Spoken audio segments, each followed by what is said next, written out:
आदाब दोस्तों, इस वक्त मैं मौजूद हूँ शाहीन बाग में। शाहीन बाग में आज पहुँचने का मकसद ये है कि जैसा कि पिछले कई दिनों से आप मेरे चैनल पर एक चीज़ देख रहे होंगे, मौलाना कलीम सिद्दीकी।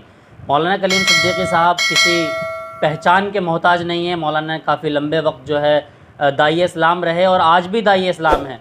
और मौलाना के साथ जो कुछ ज़्यादती हुई है उस पर क्या कुछ चल रहा है और सरकार किस तरीके का रवैया इस्तेमाल कर रही है। सरकार जो है लगातार मौलाना को जो है लंबे वक्त के लिए जेल में बंद करना चाहती है या फिर इसके पीछे कुछ साजिश चल रही है। मौलाना की सुनवाई थी कल और मौलाना की सुनवाई में किसी तरीके से अड़चनें डाली गई और क्या कुछ रहा उस बीच में। मेरे साथ इस वक्त मौके पर मौजूद हैं आशू खान। आपने नाम सुना होगा, किसी तारीफ़ के मोहताज नहीं है।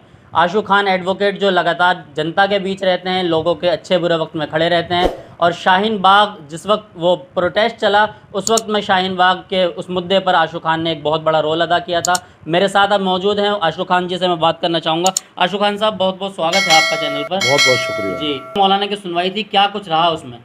देखिए, कल शाहीन बाग उनका ऑफिस है, वहाँ पर शाहीन मस्जिद के पास जी वो करीबन 11 बजे एटीएस वाले कम से कम 12 गाड़ियों के साथ और कम से कम 20-25 पुलिस वाले उनके साथ वो लोग आए और आने के बाद उनके ऑफिस में, उनके घर में सर्च करने लगे। कानून के हिसाब से एक चीज़ मैं बताना चाहता हूँ आपको, जो कल 10 बजे तक का इनके पास टाइम था, उससे पहले आप सर्च कर सकते हो। 10 बजे के बाद आप नहीं कर सकते थे सर्च, ना इनके पास कोई ऑर्डर था ना कुछ था। गैर कानूनी हिसाब से ये 11 साढ़े 11 बजे इन्होंने आन के उनके घर की तलाशी ली और सिर्फ पुलिस वाले थे, मौलाना कलीम साहब भी नहीं थे। उनके साथ 3 लोग अरेस्ट हुए, इदरीस साहब हैं, सलीम साहब हैं, उनमें से कोई नहीं था। खाली पुलिस थी, एटीएस वाले थे और यहाँ लोकल पुलिस उनके साथ थी। आने के बाद क्या करा, कैसे करा, और अब देखिए इसमें कानून के हिसाब से जो आदमी वो है आपके कस्टडी में, उसके आप जगह पे आन के रेड डालो, उसका आना ज़रूरी है, उसका होना ज़रूरी है। आप कोई भी चीज़ रख के चले जाओ जी। यहाँ पर इन्होंने कल ऐसा माहौल ख़राब करा यूपी एटीएस ने आन के, बहुत ज़्यादा। मगर शाहीन बाग के लोग बहुत समझदार हैं, उन्होंने देखते रहे और यहाँ इन्होंने बहुत ज़्यादा तमाशा करा आने के बाद।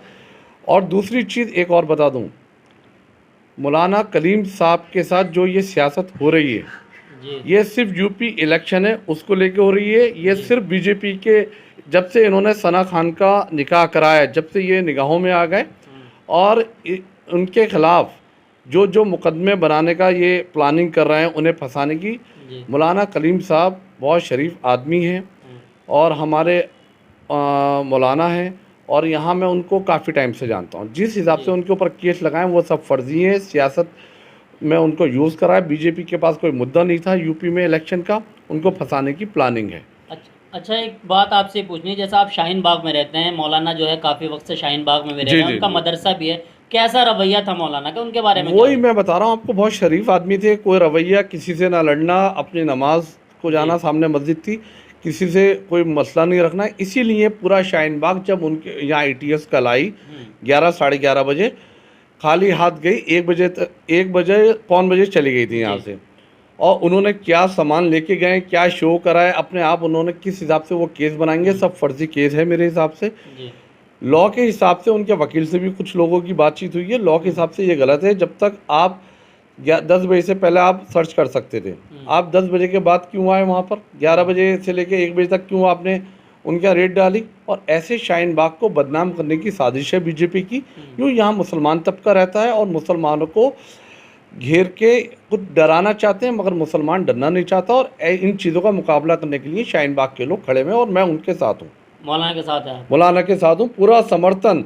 मैंने प्रोटेस्ट सबसे पहले शाहीन बाग के अंदर प्रोटेस्ट निकाला है, योगी के खिलाफ निकाला। ये योगी और मोदी की साजिश है उनको फंसाने की, और इंशाल्लाह मैं आपको बता दूं इस केस से वो बरी होंगे आने वाले टाइम में। मगर उनकी जिस हिसाब से उन्हें टॉर्चर किया गया हो वो चीज़ पुलिस कोई माफ़ी मांगेगी?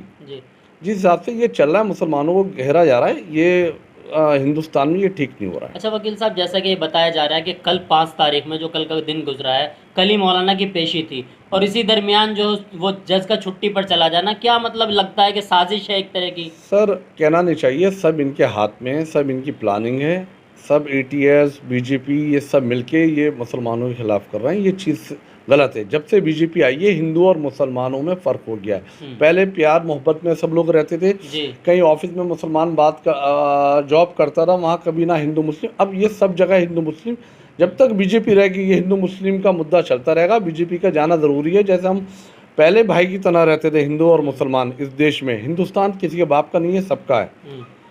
तो इस वजह से हम लोगों को जिस तरीके से ये फंसा रहे हैं ये चीज़ गलत है। बीजेपी को सुधर जाना चाहिए, वरना हिंदू और मुसलमान होके इस पार्टी की नींव खोद देंगे सब लोग। मौलाना कलीम सिद्दीकी साहब जो हैं वो फुलत यानी कि मुजफ्फरनगर ज़िले में जो फुलत आता है वहाँ के रहने वाले हैं। जी। हजरत के गांव भी हमारे कुछ साथी पहुँचे, वहाँ पर जो लोगों से जाके बात करी तो मौलाना वहाँ के रहने वाले हैं। क्या यूपी चुनाव को लेकर इस तरीके मतलब ये षड्यंत्र रचा जा रहा है, इसके बारे में कुछ कहना चक्कर क्या है? उन्हें अरेस्ट करा मेरठ से, जी सही है।